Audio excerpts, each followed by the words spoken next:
आई थी उसको मिटाने के लिए इन्होंने बहुत प्रयास किए। फिर जो कॉन्स्टिट्यूशन था हमारा, कॉन्स्टिट्यूशन यानी कि संविधान, उसके निर्माण में इन्होंने बहुत योगदान दिया। इसलिए इन्हें हम इनके संघर्ष को हम लोग याद करते हैं। इनका जीवन, स्वयं का जीवन भी बहुत बिल्कुल एकदम सीधा साधा नहीं था।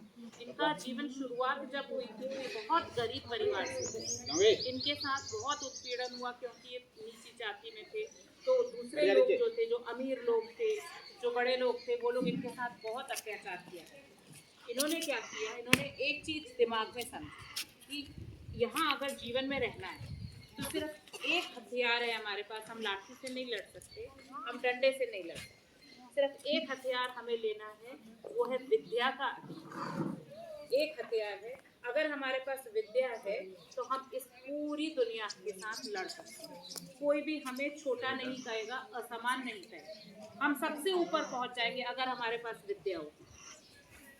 आप लोगों के लिए भी ये बात समझने की बात है कि अगर आपको कोई कह रहा है कि अरे तुम पढ़ नहीं पा रही, लिख नहीं पा रही, जब इतने पुराने जमाने में इन्होंने कितनी डिग्री हासिल करी थी, भाई सर अभी बता रहे थे कितनी डिग्रियां थी इनके पास, 32 डिग्रियां। हम लोग तो एक एक दो दो डिग्री कर पाते हैं।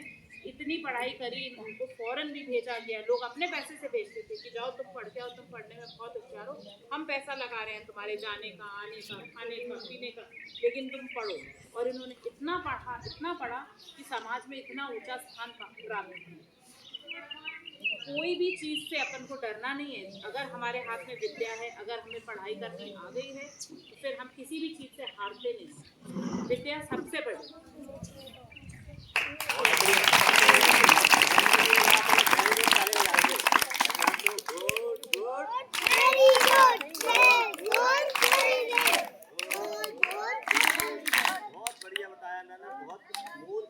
आप लोगों को कि विद्या वह धन होता है जो उसे कोई चोर चुरा नहीं सकता, भाई हटा नहीं सकता। और शिक्षा वही विद्या ज्ञान और बांटने से जितना बढ़ता है कम नहीं होता है। ठीक है, अच्छा बताया मैम ने। इसी क्रम में हम आपके बीच में स्वागत सर हैं, उनको इनवाइट करते हैं कि स्वागत सर आए, बच्चों को 2 शब्द बोले।